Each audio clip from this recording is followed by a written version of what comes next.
Image ని పెంచుకునేందుకు కేటీఆర్ కి సాధనంగా మారుతుందనేది ఒక భావన, నిజమేనా? వాళ్ళిద్దరు కృష్ణార్జునులు అండి. వాళ్ళకి ధీటుగా ఒకరికొకరు ధీటుగా అనేది ఉండదు. వాళ్ళిద్దరు ఎప్పుడు కలిసి ఉంటారు, కలిసే పనులు చేసుకుంటారు.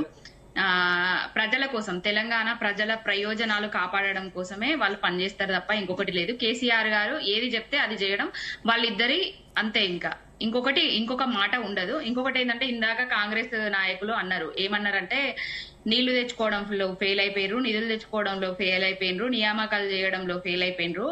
కాంగ్రెస్ పార్టీ ఉద్యోగాలు, రుణమాఫీ, విద్య, వైద్యము, పెట్టుబడులు, అప్పులు అది ఇది అనేసి మాట్లాడిండ్రు.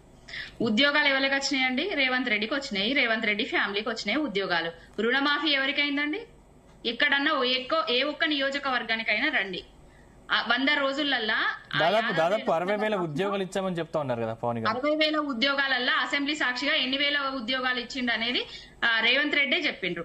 మొన్న తెలిసింది కదా ఎన్ని వేల ఉద్యోగాలు ఇచ్చిండ్రని.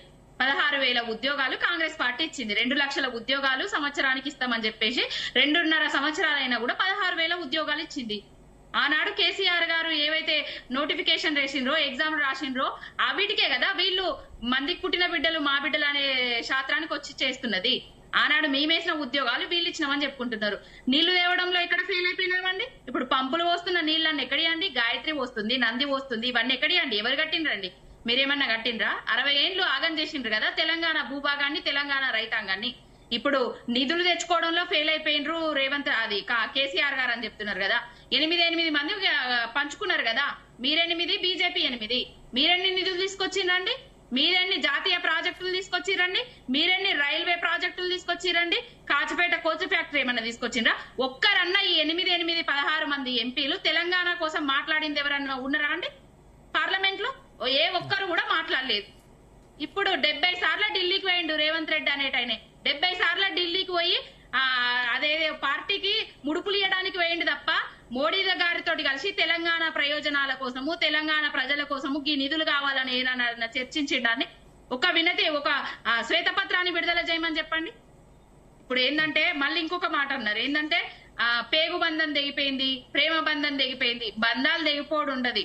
బంధం ఇక్కడ నుంచి ఆనాడు పివి నరసింహారావు తెలంగాణ నుంచి ప్రధానమంత్రి అయితే ఓర్చుకోలేను. ఈనాడు కేసీఆర్ గారు జాతీయ రాజకీయాలకు పోవాలి.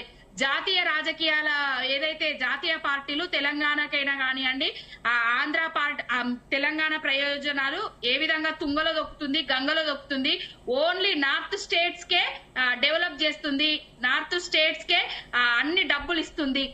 మనం కూడా మన అస్తిత్వాన్ని చాటుకోవాలి, మనం కూడా మన తెలంగాణ సత్తా ఏందో నిరూపించుకోవాలనేసి బీఆర్ఎస్ పార్టీగా నెలకొల్పడం జరిగింది. దాని మీద కళ్ళు మండి వీళ్ళందరూ ఒక్కటయ్యి ఆనాడు లిక్కర్ స్కామ్ అని చెప్పేసి, ఇంకో స్కామ్ అని చెప్పేసి అవన్నీ విసిరి వేసారి బీఆర్ఎస్ పార్టీని ప్రతిపక్ష పార్టీగా కూర్చుండబెట్టిండ్రు. అంతే తప్ప ఇంకొకటి లేదు. కేసీఆర్ గారు తెలంగాణ టీఆర్ఎస్ పార్టీ పెట్టి ఎంత క్లిక్ అయినరో మీకు అందరికీ తెలుసు. బీఆర్ఎస్ పార్టీ పెట్టి కూడా అంతే క్లిక్ అవుతారనే ఉద్దేశంతో ఆదిలోనే తొక్కాలే ఆయన అనే ఉద్దేశంతో ఈ 2 జాతీయ పార్టీలు ఏకమయ్యి విష ప్రచారాలు చేసిండ్రు. అంతే తప్ప ఇంకొకటి లేదు.